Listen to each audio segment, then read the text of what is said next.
Hello everyone. आज मैं खाना बनाते बनाते मतलब थोड़ा बहुत ऐसे करते करते आपको गोपाष्टमी की कहानी सुनाऊंगी। ठीक है, देखिए मैं आज क्या बना रही हूँ। देखिए मैं बना रही हूँ जीरा आलू। इसे तो सबको बनाना आता होगा। जीरा, हरी मिर्च, धनिया पाउडर 1 चम्मच, आधी चम्मच लाल मिर्च। अब बन गए तो अभी थोड़ी सी धनिया काट के डालेंगे। अब बन जाएंगे धनिया आलू। ये रखिए, मैं नाश्ते की तैयारी करूँगी, बनाऊँगी। ठीक है, ये मैंने रवा कर दिया है, भिगो दिया है। भिगोऊँगी अभी दही से। देखिए बन गए धनिया से, कलर कितना कलरफुल आता है। नमक डाल के मैं इसे भूनूँगी काफ़ी टाइम तक, फिर मैं इसे आपको दिखाऊँगी। इसके साथ साथ मैं आपको गोपाष्टमी की कहानी भी सुनाती हूँ।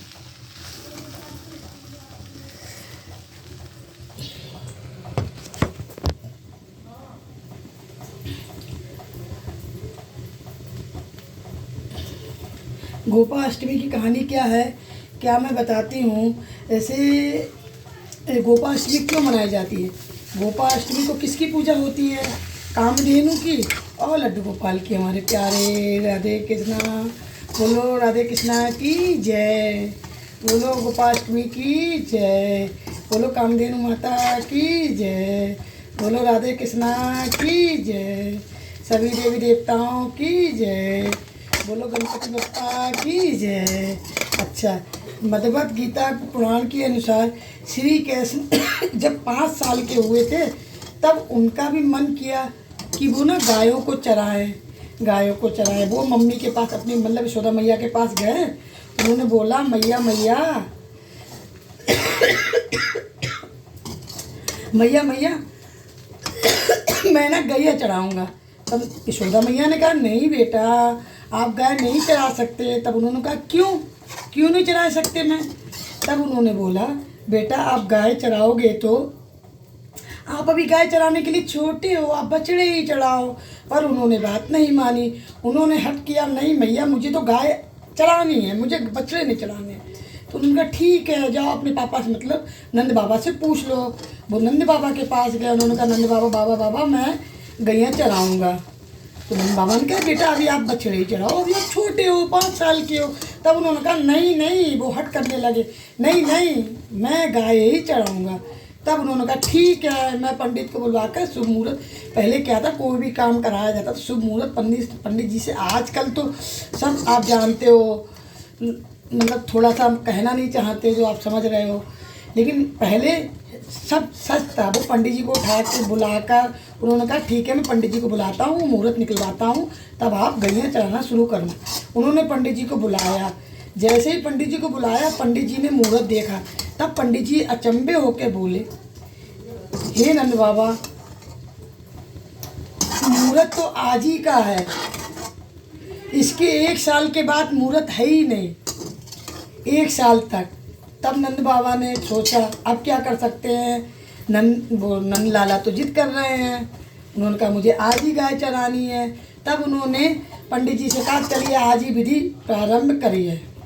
ठीक है, विधि विधान से उनका पूजन हुआ, स्थापना हुई और कृष्ण जी को गाय चराने का, मतलब लाला को गाय चराने का मौका मिल गया। उन्होंने गायों की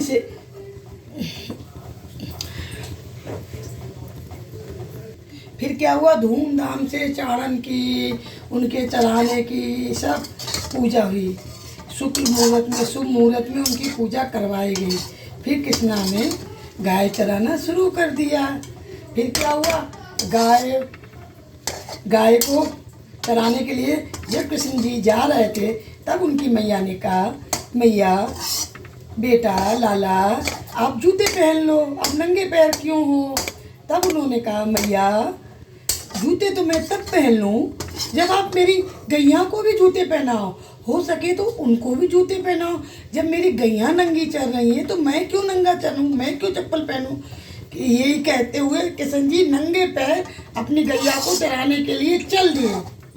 आगे आगे गैया, पीछे पीछे कृष्णा, उनके पीछे बलदाव, उनके भी पीछे कौन? हमारे ग्वाले सारे, जो जितने सारे ग्वाले होते हैं वो लोग आगे आगे, बड़ा अच्छा मंजर बन गया था। वो नंगे पैर जा रहे थे, मधुबन में गाने अच्छे से बज रहे थे। माता यशोदा ने कान्हा का भी खूब अच्छा श्रृंगार किया था और गायों को वृंदावन जाने लगे। सॉरी।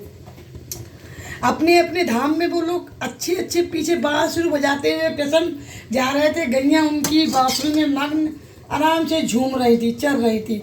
श्याम सुंदर, बलराम, ग्वालधाम, तालमान, गौ चरण की लीला करते जा रहे थे आराम से, मदमस्त होते हुए फिर वो आराम घूमते जा रहे थे।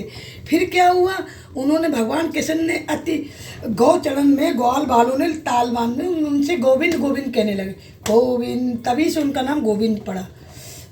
जब वो 5 साल के थे तो उनका नाम गोविंद पड़ा। फिर क्या हुआ, गायों की रक्षा करने के कारण उनका नाम गोविंद पड़ा। सॉरी। गोविंद पढ़ने के बाद फिर श्री कृष्ण ने गायों और ग्वालों की रक्षा के लिए पता है क्या किया था? आपको पता है गोवर्धन पर्वत उन्होंने कितने दिन उठाया था? किसी को पता है तो कमेंट करके बताइए, लाइक करके बताइए, नहीं पता है तो सब्सक्राइब करके बताइए, दोनों नहीं पता है तो लाइक कमेंट शेयर दोनों करिए। आप इंडिया से हैं तो लाइक करिए, सब्सक्राइब करिए, बाहर से हैं तो कमेंट करिए, मुझे बहुत अच्छा लगेगा। फिर उन्होंने 7 दिन तक उंगली पर अपना, जब बारिश इंद्र भगवान का झगड़ा, जब इंद्र भगवान को की पूजा करने के लिए बरसाने वाले ने कह दिया मेरे भगवान तो कृष्णा है, तब उन्हें इंद्र को अहंकार हो गया। उन्होंने खूब तेज बादल इतनी तेज बरसाए, खूब तेज बारिश होने लगी। तब इंद्र भगवान ने कृष्णा ने गायों और ग्वालों की रक्षा करने के लिए अपनी छुंगलियाँ, मतलब छोटी वाली उंगली से गोवर्धन पर्वत को उठाकर रखा। कम से कम 8 दिन, 7 दिन उठाकर रखा। 7 दिन तक वो आराम से, 7 दिन में इंद्र भगवान का अहंकार चूर चूर हो गया। इंद्र भगवान ने हर कोशिश कर ली थी लेकिन वो हार कृष्ण के आगे। तब वो भगवान कृष्णा के पास आए और उन्होंने अपना अहम त्याग कर कृष्ण की शरण में हाथ जोड़ कर कहा, हे नाथ मुझे माफ़ कर दो, मुझसे गलती हो गई, मैं पता नहीं किस अहम में आपसे ये दुर्व्यवहार कर बैठा। उन्होंने माफ़ी मांग कर कृष्ण से सुलह कर ली और कृष्ण भगवान ने उसके बाद इंद्र की कामधेनु गाय जो थी इंद्र की कामधेनु गाय ने भगवान का अभिषेक किया। कामधेनु गाय ने भगवान जी का मतलब कृष्णा का अभिषेक किया और इंद्र ने भगवान को गोविंद कहकर संबोधित किया, पुकारा, हरे गोविंद सब हरते, सारे दुखों को हरते। वास्तव में कृष्णा सब हरते हैं, लड्डू गोपाल सब हरते हैं, सब राधे कृष्णा खाटू श्याम जी सब ये एक ही हैं, अलग अलग नाम हैं सब एक ही।